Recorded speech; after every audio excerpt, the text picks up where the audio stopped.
پتہ ہے جب اللہ کچھ دے کر آزماتا ہے تو وہ تمہارا اللہ کا شکر ادا کرنا اور اس کی عطا کردہ چیز کی تمہاری نظر میں قدر آزماتا ہے، اور جب وہ کچھ لے کر آزماتا ہے تو تمہارا اس کی ذات پر یقین اور صبر آزماتا ہے۔ اختتام میں سب کچھ تمہارا ہی ہوگا، بس تمہیں اللہ پاک کو راضی کرنا ہے، اور اسے راضی کرنے کے لیے ضروری ہے کہ پہلے اس کی رضا میں خود کو راضی رکھا جائے۔ اور سنو، وہ تمہیں بے حساب دینے کے لیے آزما رہا ہے، اور وہ تم سے اتنی محبت کرتا ہے کہ اگر تمہیں اس کی مقدار معلوم ہو جائے تو تمہارا جوڑ علیحدہ ہو جائے۔ احساس محبت سے بس تم ایک کام کر لو کہ راضی ہو جاؤ اللہ کے فیصلوں پر اور اس کی مصلحتوں پر جھک جاؤ، کیونکہ اس کی رضا کے آگے جو جھک گیا اس نے سب پا لیا۔ اور سنو، جب انسان سب کچھ ہار کر اللہ کی طرف بڑھتا ہے نا، تو اللہ اس سے دگنی تیزی سے اس کی جانب بڑھتا ہے، اور پھر آہستہ آہستہ دل کی کیفیت بدل جاتی ہے، درد سکون میں بدل جاتا ہے، ساری تکلیفیں دور ہو جاتی ہیں، مصلحتوں اور حکمتوں کی سمجھ آنے لگتی ہے، اور زندگی پھر سے محسوس ہونے لگتی ہے۔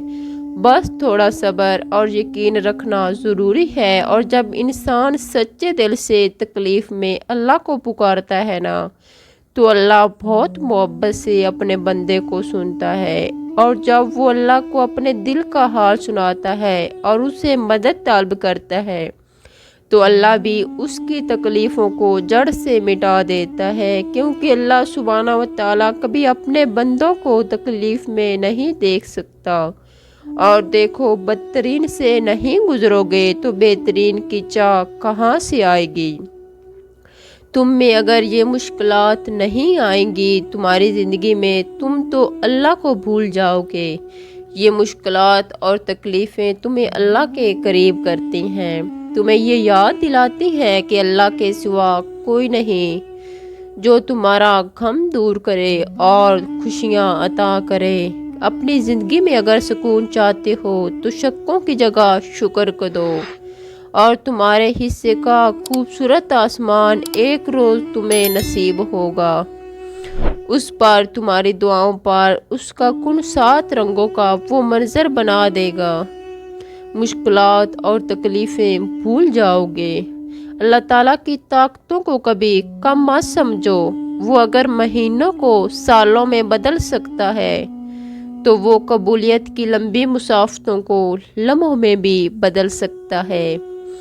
اور اگر انتظار کرنا مشکل لگ رہا ہے نا، تو اس انتظار کے بعد جو آج تمہارے لیے لکھا گیا ہے وہ تمہاری زندگی بدل دے گا۔ بس ہر چاہ سمیت خود کو اللہ کے سپرد کر دو، اور پھر دیکھنا وہ تمہیں کیسے ہر غم سے آزاد کر دے گا۔